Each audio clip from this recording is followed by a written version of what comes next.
नमो सिद्धाणं नमो आयर्याणं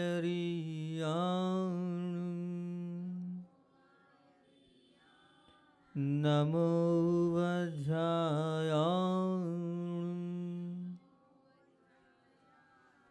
नमो लोये सवसाहुणं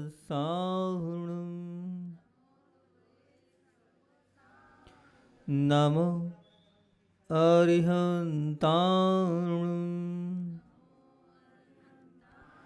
नमो सिद्धाणं नमो आयर्याणं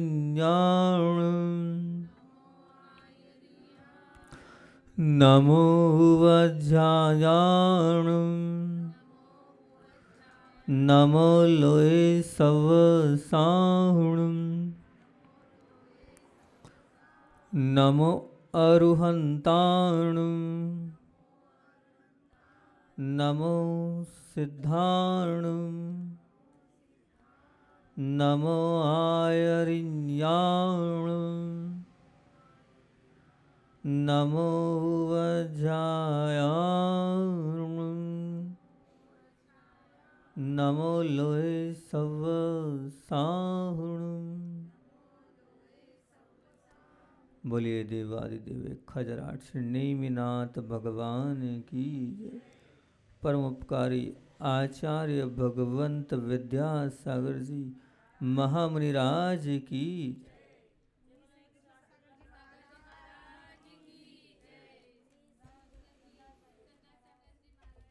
एक संत के पास एक भक्त पहुंचा, बार बार पहुंच रहा था, बार बार सेवा के लिए जा रहा था और अपनी सेवा से वो गुरु को प्रसन्न करना चाहता भी था और ये भाव भी थे कि गुरु से कुछ न कुछ तो मिलेगा, कुछ न कुछ तो प्राप्त होगा।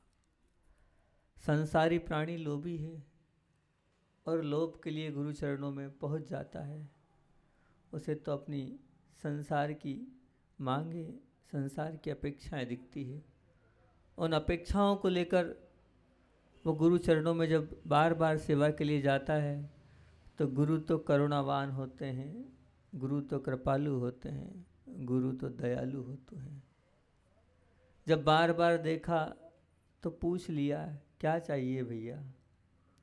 मैं बहुत गरीब हूँ, मैं बहुत गरीब हूँ, मेरे पास पैसा नहीं है।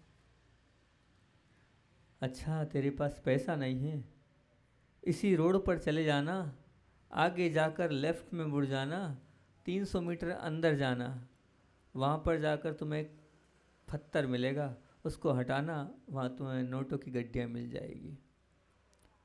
पहले तो लगा ऐसे कैसे हो सकता है, पर इतने बड़े गुरु हैं, झूठ तो बोलेंगे नहीं। बस बात मानते हुए उस ओर आगे बढ़ गया। जब बढ़ा तो अंदर घुसा और देखा पैसा तो बहुत। अब उसके मन में ऐसा लगा कि अपन ने बहुत छोटी चीज़ मांग ली, अपन वापस गुरुदेव के पास चलते हैं। फिर वो पैसा होने के बावजूद भी, रखने के बावजूद भी पुनः पहुंचा। अब क्या हुआ? बोले अब मुझे चांदी चाहिए। तुम्हें चांदी चाहिए? ठीक है, थोड़ा और आगे चले जाओ, 200-300-500 मीटर अंदर जाना, एक इस तरफ मुड़ जाना, वहाँ तुम्हें अंदर घुसने के बाद एक चांदी की भी खान मिल जाएगी। फिर आश्चर्य, फिर भी पहली बात सत्य थी तो दूसरी बात भी सत्य होगी। वो पहुँच जाता है और खूब सारी चांदी मिल जाती है। उसे लगता है कि अपन ने गलती कर ली, चांदी से तो सोना महंगा होता है। अपन ने सोने की बात, मैं कितना बेवकूफ़ हूँ, इतना बड़ा हो गया हूँ, उसके बाद भी अकल नाम की चीज़ नहीं है मेरे अंदर, मुझे तो सोना मांगना था। मतलब कितनी अपेक्षा है इस संसारी प्राणी की। वो पुनः पहुँच जाता है। अब क्या हुआ? वो गलती हो गई, गुरुदेव चांदी तो है, चांदी तो लख लिए, लेकिन चांदी से संतुष्टि नहीं हो रही है, मुझे तो सोना चाहिए। गुरुदेव ने कहा कोई बात नहीं, थोड़ा सा और आगे बढ़ना, अंदर मुड़ना, उसी प्रकार से बताया, सोना मिल जाएगा। बोले वही रोड पर भेजे जा रहे हैं और मैं इतने साल से उसी रोड से आ रहा हूँ, जा रहा हूँ और उस तरफ से घूम रहा हूँ, लेकिन मुझे कुछ मिलता नहीं है। और ये जहाँ भेजते हैं वहाँ सब मिल जाता है। फिर जाता है, जाने के बाद वो सोने की खदान भी मिल जाती है। अब उससे रहा नहीं गया, उससे रहा नहीं गया, पैसा भी मिल गया, चांदी भी मिल गई, सोना भी मिल गया। उसने कहा भैया एक बात समझ में नहीं आ रही है, जब इनके पास सब कुछ है, सब इनको मालूम है, तो ये क्यों नहीं यूज़ कर रहे? इसका मतलब ये इनके पास इससे भी कोई कीमती चीज़ है, इनके पास इससे भी कोई बहुमूल्य चीज़ होगी, तब तो ये कुछ भी ये सब मालूम होने के बाद भी इसके स्वामी नहीं बन रहे हैं, क्या कारण है? तो वो पहुंच गया, बोले गुरुदेव अब क्या चाहिए? तो बोले वो चाहिए जो आपके पास है, अब मुझे वहाँ नहीं जाना। आपके पास ऐसा क्या है, आपके पास ऐसा क्या है कि सब आपको दिख रहा है और उसके बाद भी आप उसके स्वामी नहीं हो? मतलब इनसे भी बहुमूल्यता आपके पास है, तब तो आप इन चीज़ों में उलझे नहीं हो, इन चीज़ों में फंसे नहीं हो। तब गुरुदेव ने एक ही बात बोली, बोले भैया ध्यान रखना, तुम जितने जितने संसार में चले जाओगे उतने उतने दुखी होते चले जाओगे। ये तृष्णा ऐसी है कि कभी संतुष्टि का नाम ही नहीं लेगी। उन सब चीज़ों को अगर तुम्हें वास्तविकता में मेरे पास जो है वो चाहिए, तो सब कुछ वो अंदर की तृष्णा को समाप्त करना पड़ेगा। तब जो मेरे पास शांति का अनुभव है, जो मेरे पास आनंद का अनुभव है, वो तुम्हारे अंदर आ पाएगा, पर वो तुम्हारे अंदर से तृष्णा को तुम्हें छोड़ना पड़ेगा। आज प्रत्येक संसारी प्राणी तृष्णा के पीछे ही भाग रहा है, पैसों के पीछे ही भाग रहा है। सुख प्राप्त करना है, हर संसारी प्राणी का ये भाव है। तो सुख प्राप्त करना है तो सुख कैसे प्राप्त हो? तो सुख प्राप्त करने का सबसे पहला स्टेशन है समाधान। सुख प्राप्त करने का सबसे पहला स्टेशन है समाधान। समाधान हर स्थिति में जो कर सकता है वही सुखी रह सकता है। बहुत बड़ा सूत्र है ये जीवन का, समाधान। अगर आप अपने जीवन को समाधान में बना लोगे तो निश्चित तौर से आप हमेशा, हर पल, हर समय सुख के साथ व्यतीत करोगे। मान लीजिए आप अभी गाड़ी से जाओगे, नंदुरबार वाले आए हैं, नंदुरबार वाले जाएंगे और गाड़ी वाला साइड नहीं देख तो आपका जरा से मन डिस्टर्ब हो जाएगा। आपको वहाँ समाधान वृत्ति रखनी थी, लेकिन थोड़े से में हमारा मन विकल्प में हो जाता है। 24 घंटे आपको समाधान की मानसिकता अपने जहन में उतारनी होगी, तभी आप सुखी रह सकते हो। सुखी रहना सहज नहीं है। कष्टों में भी अपने आप की प्रसन्नता बनाए रखना बहुत कठिन चीज़ है। एक 14 साल का बालक था, उस बालक को बोन कैंसर हो गया। बोन कैंसर बहुत कठिन चीज़ है, बीमारियों में असाध्य बीमारी है। वो जब बालक आया दर्शन के लिए तो उसके चेहरे से ऐसा लग नहीं रहा था कि इसको बोन कैंसर है। और सबसे बड़ी बात तो ये कि उसको ये मालूम है कि मेरा जीवन अब 1 महीने का बचा है। उसको ये भी मालूम है कि मेरा जीवन अब 1 महीने का बचा है। तब भी उसके चेहरे की उस प्रसन्नता से कहा नहीं जा सकता कि इसको ये सब कुछ मालूम है। वो क्यों? उसने अपने जीवन में एक सूत्र बना लिया कि आज नहीं तो कल सबको जाना है, तो मैं अगर मेरी बारी आई है तो बड़ी प्रसन्नता के साथ जाऊं। ये समाधान उसने अपने जीवन में ले लिया, तो बड़ी प्रसन्नता के साथ वो जीवन को जी रहा था। और आपको बताएं, बहुत वो इतना श्योर था, इतना प्रसन्न था, उस प्रसन्नता के माध्यम से जो डॉक्टर लोगों को भी आश्चर्यचकित कर दिया, उसकी जो बोन कैंसर की रिपोर्ट थी वो नेगेटिव आ गई। अपनी प्रसन्नता के बल पर, एकदम सत्य घटना आपको बता रहा हूँ।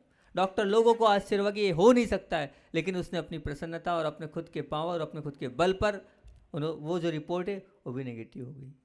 तो ये होती है अंदर की प्रसन्नता। आप समाधान ढूंढोगे तो बिल्कुल। आज साधु जीवन है, तो साधु जीवन में क्या, सबसे पहले वो समाधान की सीढ़ी पर ही पाँव रखना पड़ेगा, तभी साधु जीवन आप अच्छे से जी पाओगे।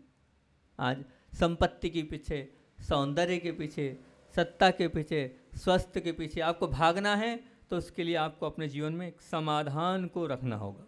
जब तक समाधान नहीं, तब तक संपत्ति नहीं मिलेगी, तब तक सत्ता नहीं मिलेगी, तब तक स्वस्थता नहीं मिलेगी।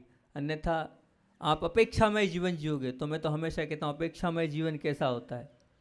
अपेक्षामय जीवन ऐसा होता है, ये अपेक्षा का भूत ऐसा है, अपेक्षा तक रहे तो ठीक है, लेकिन जैसे ही वो अपेक्षा से आगे बढ़ता है वैसे ही वो कष्ट में डालता चले जाता है। हम अपेक्षा रखें वो ठीक है, लेकिन उस अपेक्षा की जो मांग है कि वो पूरी हो, वो मांग हमारे अपेक्षा के बाद वो काय में ले जाती है। जब पूरी नहीं होती है तो क्रोध में ले जाती है, और फिर क्रोध के बाद वो बैर में ले जाती है, और फिर बैर के बाद वो हिंसा में ले जाती है।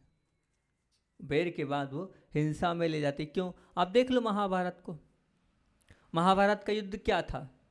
वो यही था कि अब आपने अपेक्षा रखी और फिर अपेक्षा की जब पूर्ति नहीं हुई तो क्या हुआ? अपेक्षा की जब पूर्ति नहीं हुई तो फिर आपने भाव रखे तो क्रोध हुआ, और क्रोध से फिर बैर हुआ, और बैर से फिर हिंसा हुई, और हजारों लोगों की, लाखों लोगों की हिंसा होती चली गई। ये है अपेक्षा का भूत। अगर ये अपेक्षा हम उतार लेंगे तो हमारा जीवन बहुत अच्छा बनता चला जाएगा। एक और सत्य घटना। एक पति पत्नी थे आपस में, और अब हर महिला का भाव तो होता ही है कि हमको ये चाहिए, हमको वो चाहिए, हम अपेक्षाएं हैं, और अपेक्षा अपने पति से ही रखेगी।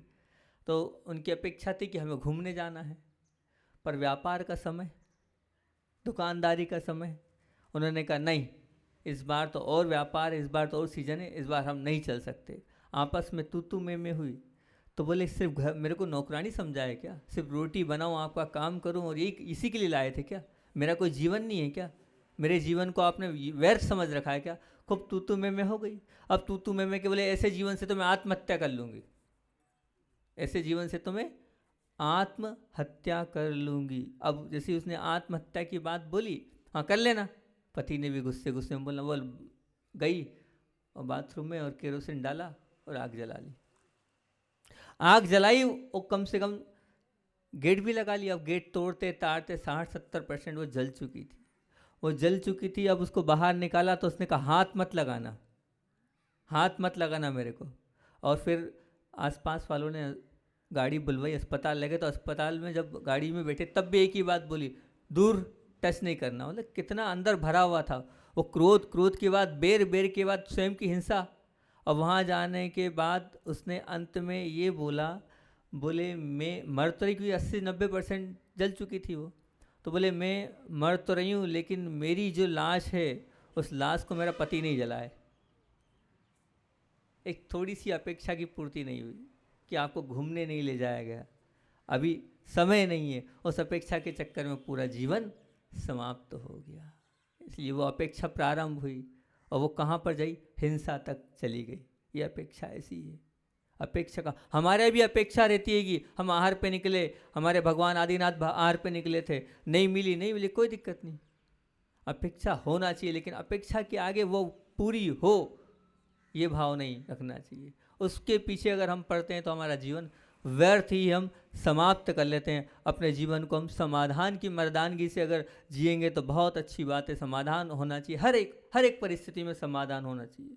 समाधान रखेंगे तो हमारा जीवन बहुत अच्छा हो, चाहे दुख में हो, चाहे कष्ट में हो, चाहे परेशानी में हो, मान लीजिए पेमेंट में हो, वेदना में हो, रोग में हो, तकलीफ में। हमेशा मान लीजिए किसी से पेमेंट लेना था, नहीं मिला, ठीक है, एक कर्तव्य कर लिया। अब नहीं मिल रहा है तो उसके पीछे अपने आप को क्यों परेशान करें? हम दिन रात उसी में क्यों लगे रहें?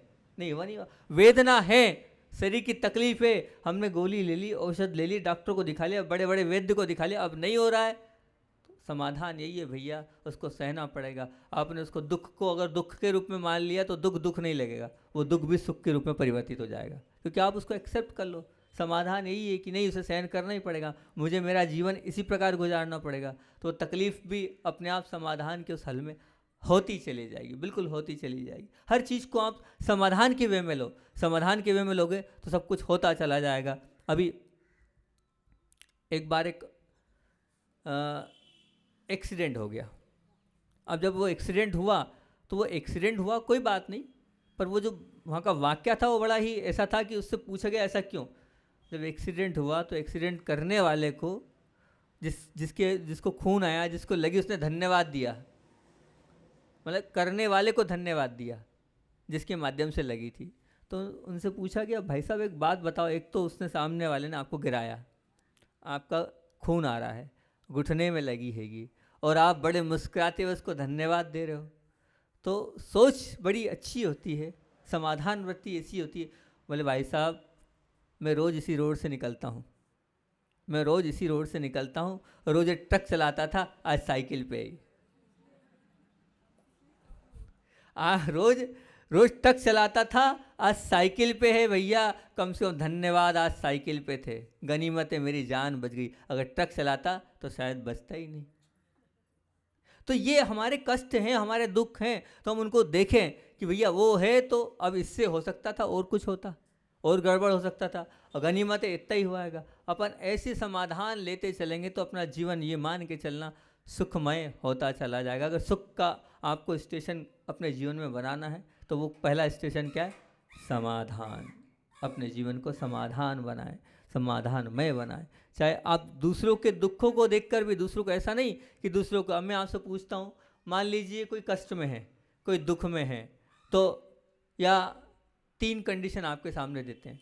कोई व्यक्ति है, आप उसको पहली कंडीशन जानबूझकर दुख देते हो क्या? पहली। दूसरे के दुख के समाचार सुनने के बाद आपके अंदर दुख होता है, उसको दूर करने का प्रयास होता है कि नहीं? तीसरी, या दूसरों को दुख देख ही नहीं सकते हो, दूसरों के दुख देखते नहीं, कौन सी कंडीशन में हो आप? जानबूझकर दुख देते हो? नहीं देते, बहुत बढ़िया बात है, अच्छी बात है। अगर जानबूझकर नहीं दे रहे हो तो बहुत अच्छी बात है। दूसरों के दुख के समाचार सुनने के बाद दुख होता है कि नहीं आपको? होता है, बहुत बढ़िया, धर्मात्मा का प्रतीक है ये। और उसके बाद अंदर से दुख दूर करने का प्रयास होता है कि नहीं? होता है। अगर आप प्रयास कर रहे हैं तो बहुत अच्छी बात है। और उसके बावजूद अगर दुख तो है, लेकिन उसके दुख भी आप देख नहीं सको, ऐसे भाव होते हैं कि नहीं आपके? अगर ऐसे भाव होते हैं तो आप धर्मात्मा हो, ये मान के चलना, आप धर्म की ओर अग्रसर हो रहे हो। सुख का स्टेशन जीवन में आपके निश्चित आएगा अगर आप ऐसे परिणाम वाले हो। दूसरा है सुख का स्टेशन अगर आपको चाहिए तो संयम, कंट्रोल। हमारे जीवन में संयम होगा, कंट्रोल होगा, तो निश्चित तौर से हम सुख की ओर आगे बढ़ते चले जाएंगे। अब वो संयम हर चीज़ में होना चाहिए। क्या है में संयम महाराज जी? अब टीवी देख रहे हैं, कितनी देखें, कहाँ तक देखें? उसी में लगे रहेंगे तो क्या होगा? ध्यान रखना, वो जो टीवी चलती है ना, उस टीवी के माध्यम से जैसा जैसा उसमें चलता है वैसे वैसे अपने भावों में भी परिवर्तन आता चला जाता है। वो वहाँ जो देखते हैं वो हमारे अंदर भी चलने लगता है, फिर हम उसके जैसे बनने का प्रयास करते हैं। वहाँ लड़ाई हो रही है तो हम भी लड़ने के लिए तैयार रहते हैं। ये होता हैगा, क्योंकि जो हम देखते हैं वही हम अपने जीवन में उतारते चले जाते हैं। तो टीवी कितना देखना, कहाँ तक देखना और क्या देखना, इस पर विचार किया है? वो मोबाइल, वो आप मोबाइल रखे हो कितना, दिन भर उसी में। मैं बार बार कहता हूँ, इस मोबाइल ने सबका वात्सल्य ख़त्म कर दिया, सबकी पवित्रता ख़त्म कर दी, सबके अंदर के जो अंदर की करुणा है वो समाप्त कर दी। साथ बैठे हैं, कोई मतलब नहीं, घंटों घंटों आजू बाजू में चल रहे हैं, किसी को कोई लेना देना नहीं। एक बार अभी रेवती रेंज में हम थे, तो रेवती रेंज से बिहार हुआ और लॉकडाउन चल रहा था। बिहार होने के बाद पहले एक बिल्डिंग में रुके थे हम, तो उस बिल्डिंग में हमारे आहार प्रारंभ हुए। आहार प्रारंभ, वैसे दृष्टि जाती नहीं कहीं बाहर, उस दिन क्या पता कैसे बाहर चली गई खिड़की से हमारी दृष्टि, और दृष्टि बाहर गई तो एक बहन मोबाइल लिए थी। अब वो पूरे आहार चले, वो पूरे आहार में शुरू से लेकर आखिरी तक बस वो वॉक कर रही थी और बात कर रही थी, वॉक कर रही थी और बात कर रही थी, वॉक कर रही थी, ये चलता रहा। अब शुरू में दृष्टि गई, फिर एक का वो मन तो ऐसा है कि बीच में चली गई, फिर अंत तक चली, अंत में देखा हमने, कहा उसकी बातचीत चल रही है, अभी तक चल रही है। अब बातचीत चलने के बाद फिर हमने एरियापत भी हो गई, एरिया, क्योंकि उसी बिल्डिंग में रुके थे, बाजू में था वहाँ, और एरियापत भी हो गई। एरियापत के बाद जब हम वहाँ ऊपर गए तो छत से देखा वो, तब भी उसकी बात चल रही थी। हम 9:30 पौने 10 बजे उठे होंगे, 12 बजे तक उसने क्या बात करी होगी 2 घंटे, हमें समझ में नहीं आ रहा है क्या चला होगा उसका, किससे हुई होगी। ये तो बात की बात है, इतना दूर का तो हमें दिख नहीं रहा था और न सुन पा रहे थे हम, लेकिन क्या है, आप, मैं तो हमेशा कहता हूँ समय चोर है।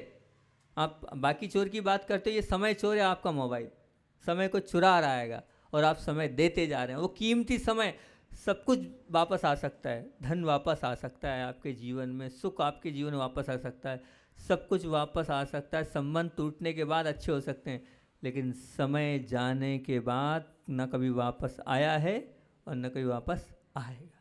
लेकिन हमारा समय उस मोबाइल में चलते चले जा रहा है। हम तो बार बार कहते हैं उसको कितना और कहाँ तक, इसका विचार करो आप कि कितना करना चाहिए, कैसे उपयोग करना चाहिए, उसका उपयोग भी कितनी बार करना चाहिए। लेकिन कोई भी आज इस चीज़ के लिए तैयार नहीं है। वो सब कुछ हो गया है आज, सब कुछ, सब कुछ से तात्पर्य, सब कुछ से तात्पर्य हम एक बार दूसरी चीज़ के बिना जो है रह सकते हैं, हम भूखे रह सकते हैं, हम बिना स्वेटर के ठंड में रह सकते हैं, हम बिना जूते चप्पल के रह सकते हैं, लेकिन उसके बिना ना रहेंगे और ना रह सकते हैं। बताओ सत्य है कि नहीं? ये वास्तविकता है। कितना बड़ा भूत है ये। और अच्छा उससे कुछ सीखो तो ठीक है, लेकिन कुछ अंदर उससे कुछ अच्छाई आ ही नहीं रही, फिर ऐसी आपने गलत वस्तु को अपने जीवन में क्यों रख रखा है, एक बहुत बड़ा प्रश्न है। और तीसरा, संयम रखो। कितना खाना, आखिर आप लगे हो, कितना खा रहे हो, वो भी क्या खा रहे हो, कब खा रहे हो, विचार तो करो कि हम जो खा रहे हैं वो कितना खा रहे हैं, कब, कैसा खा रहे हैं, उस खाने के माध्यम से हमारे शरीर पर क्या प्रभाव पड़ रहा है। आज लगभग बीमारियों का कारण सिर्फ हमारा भोजन पान है। हमारा भोजन बिगड़ गया है, इसलिए हमारे अंदर अनेक प्रकार की बीमारियां होंगी। पहले इतने अस्पताल नहीं थे, ना पहले इतने डॉक्टर थे। पूर्व में उठा के देखो, पूरे गांव में एक वैद्य होता था। अब हर नुक्कड़ पे चले जाओ तो सबसे ज़्यादा दुकानें मेडिकल की है और सबसे ज़्यादा जो है जगह जगह अस्पताल है। क्यों है? विचार करना उसका क्या कारण है। तो उसका कारण आप देखोगे तो वो जितने मेडिकल और जितने सब कुछ है, उसका कारण यही कि आपका भोजन, तो संयमित भोजन रहेगा तो आप सुख का स्टेशन आपके जीवन में आता चलेगा, कंट्रोल। तीसरी बात, कितना बोलना, कहाँ बोलना, कैसे बोलना, कोई विचार किया आपने?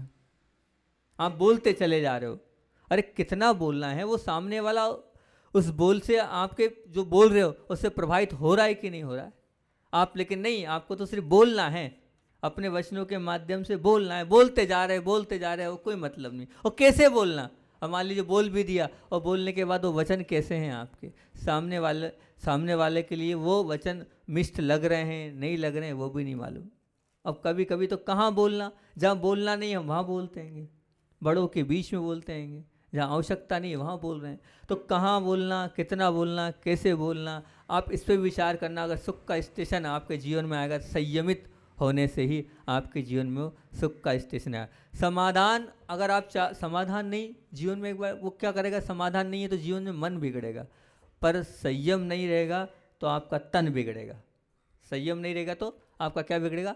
तन बिगड़ेगा। मान लीजिए आप चाय पीकर आए, ठीक है ना, और फिर किसी ने रास्ते में आपसे बोला भैया चाय पी लो, तो आप फिर चाय पी लेते हैं, पीते ही हैं लगभग, क्योंकि व्यवहारिकता निभानी है। व्यवहारिकता निभानी है, चाय पी लेते हैं, आप पीते हैं ना। उसी प्रकार मैं आपसे ये बोल रहा हूँ कि मान लीजिए सत्य सत्य जवाब देना, एकदम सच्चा सच्चा प्रश्न पूछ रहा हूँ, है, झूठ नहीं बोलना। आप मंदिर के दर्शन करके आए और कोई रास्ते में मिल गया, कहा चलो मंदिर के दर्शन करने चलो, तो जाते हो क्या आप? बताओ, जाते हो क्या आप? नहीं जाते ना, हैं? अरे भैया अभी जाके आया हूँ मैं, यही बोलते हो ना, यही बोलते हो ना कि अभी जाके आया हूँ, नहीं जाते हो ना। तो ऐसा क्यों भैया? वहाँ व्यवहारिकता आप निभाते हो, यहाँ व्यवहारिकता क्यों नहीं निभा रहे हो? हैं? नहीं मिलता है, ऐसा नहीं है, ऐसा नहीं है, मिलता है। आपको नहीं मिल रहा हो तो कोई मिलता है, चलो मंदिर होके आते हैं, लेकिन ऐसा नहीं होता है। हाँ चलो वापस, तो क्यों, जब चाय वापस पी सकते हो व्यवहारिकता में, तो मंदिर वापस क्यों नहीं जा सकते हो? इस प्रश्न का जवाब आप अपने आप से पूछना है, ऐसा क्यों?